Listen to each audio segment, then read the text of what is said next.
this time he won their support. On August the 3rd, 1492, he set sail from Palos with 3 small ships, the Nina, the Pinta, and the Santa Maria. 8 months later, Columbus returned to Barcelona, but not with the anticipated silks and spices from the east. Instead, he was accompanied by 6 brown-skinned natives bearing pearls, strange fruits, gold, and exotic birds. He had discovered an exciting new world across the sea, and the Pope declared that these rich lands belonged to Spain. The name America did not emerge for another 5 years. It derived from the Florentine navigator Amerigo Vespucci, who sailed to the south continental mainland in 1497.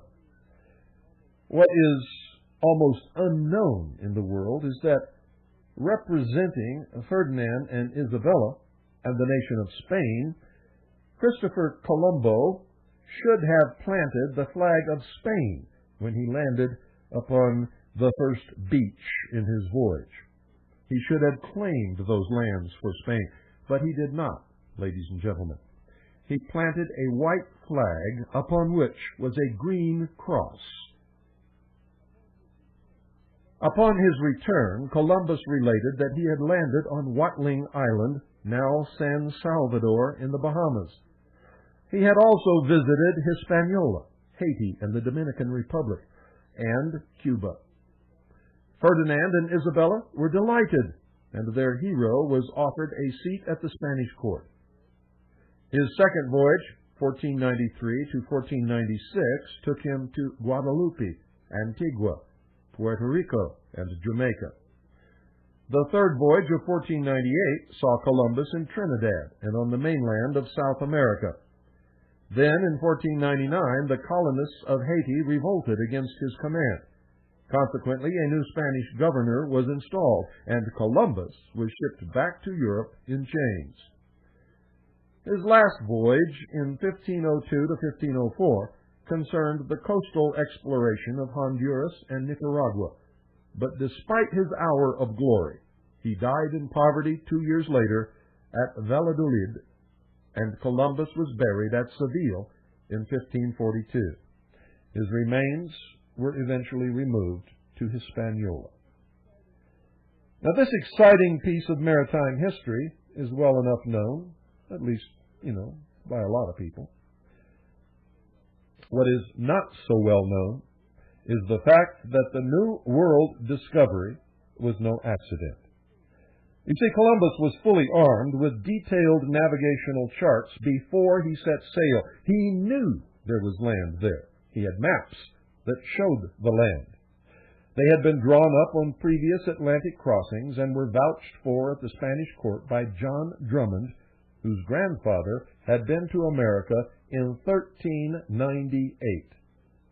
Drummond was related to the Drummond Earls of Perth, where the records confirm that he was with Ferdinand and Isabella in 1492. Both Columbus and Drummond had lived on the island of Madeira. Drummond's father, John the Scot Drummond, had settled there in 1419 along with Columbus's father-in-law, Bartholomew Perestrello. John the Scot's father was Sir John Drummond of Stobhall, Justiciar of Scotland. Sir John's sister Annabella was the wife of King Robert III, Stewart of Scots. Sir John's own wife was Elizabeth Sinclair, whose nephew, William Sinclair, was the founder of Roslyn Chapel.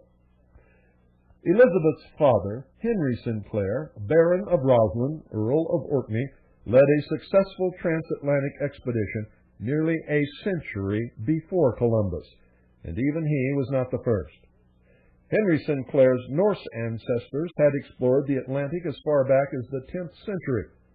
In Hawke's book of the Icelandic Saga, extant copy dated 1320, Leif Erikson is detailed as having crossed the Atlantic to Wineland the Good in 999. Indeed, the Orkney sailors had reached land to the west within Henry's own lifetime. Their reports claimed that the natives of a faraway place called Estotalands sowed corn and exported furs and sulfur to Greenland. Estotalands was the place eventually called Nova Scotia, or New Scotland, in Canada. The Orkney sailors also told of a southern country called Drogeo. The natives of Drogeo ran naked in the hot winds, but across the sea the people were very refined. Their land was rich in gold, and they had cities and great temples to their gods. These various accounts were all confirmed when voyagers traveled to the Caribbean islands and onwards to Florida and Mexico, the home of the Aztec Indians. In complete disregard of these early discoveries, tradition has it that the Aztec Empire was not explored until the Spanish conquistador Hernán Cortés arrived there in 1519. Well, from 1391, the master of Sinclair's fleet was the Venetian sea captain Antonio Zeno. The Zenos were among the oldest families of Venice and were noted admirals and ambassadors from the 8th century. Before Sinclair and Zeno made their own passage across the ocean, Henry drew up a contract with his daughter Elizabeth and her husband, Sir John Drummond. The deed was sealed at Roslyn on May 13, 1396. It empowered Sir John and Elizabeth to claim Henry's Norwegian lands if he and his sons should perish in the expedition. An account of the Sinclair-Zeno voyage is to be found in Andrew Sinclair's The Sword and the Grail, pages 108 through 150. In May 1398, the Sinclair fleet set sail. There were 12 warships and 100 men, some of whom had made the voyage before.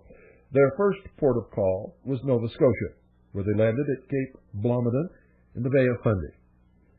Now, even today, the Micmac Indians tell of the incoming ships of the great god Coolscap, who taught them about the stars and how to fish with nets. On his return home to Venice, Antonio Zeno wrote that at this place he had seen streams of pitch running into the sea, and a mountain that issued smoke from its base. Now, Nova Scotia is certainly very rich in coal, and there are exposed coastal seams of pitch where the coal brooks run at asphalt. Nearby, the greasy underground residues often smolder beneath the hills of Cape Smoky. At Louisburg on Cape Breton, there is a primitive cannon found in 1849. It is of the Venetian type, used by Zeno, and, ladies and gentlemen, it is of a style that was quite obsolete by the time of Columbus. From Nova Scotia, Sinclair continued south towards the land of Drogeo. Evidence of the journey can be seen at Massachusetts and Rhode Island. At Westford, Massachusetts, where one of Henry's knights died, the grave is still discernible. And punched into a rock ledge is the 7-foot effigy of a 14th century knight wearing a bassinet, chain mail, and a surcoat. The figure bears a sword of the 1300s and a shield with Pentland heraldry. The knight's sword is broken below the hilt, indicative of the customary broken sword that would have been buried with the knight, the same as would laid before Percival in Grail lore. At Newport, Rhode Island, is a well-preserved 2-story medieval tower. Its construction, an octagon within a circle and 8 arches around, is based on the circular model of the Templar churches. Similar remains are to be found at the 12th century Orpheus Chapel in Orkney. The Newport architecture is Scottish, and its design is reproduced at the St. Clair Church.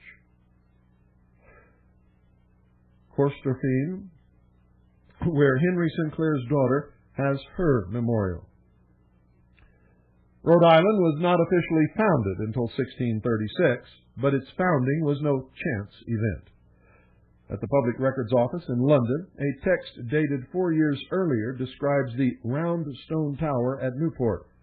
It proposed that the tower be used as a garrison for the soldiers of Sir Edmund Plowden, who colonized that area. Now, more than 50 years after the Sinclair expedition, Christopher Columbus was born into the high age of discovery in Europe. In Portugal, he became a Knight of Christ in the revised Templar order, as did his famous contemporaries Vasco da Gama, Bartholomew Dias, and Ferdinand Magellan. In short, he was a Knight Templar.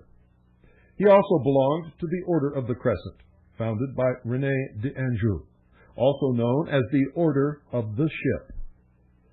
The Crescent Knights were particularly concerned with matters of navigation, but had been condemned by the Church for insisting on a very, very minor point, the point that the world was round. Through John Drummond and others, Columbus knew precisely where he was heading, and it was not to Asia. Maps of the transatlantic New World were already in existence within his Templar circle. In particular, he had access to the new globe of the world, which was completed in 1492, precisely the year that he set sail. This globe was produced by the Nuremberg cartographer Martin Behaim. He was a navigational business partner of John Afonso Escoricio, better known, ladies and gentlemen, as John Drummond.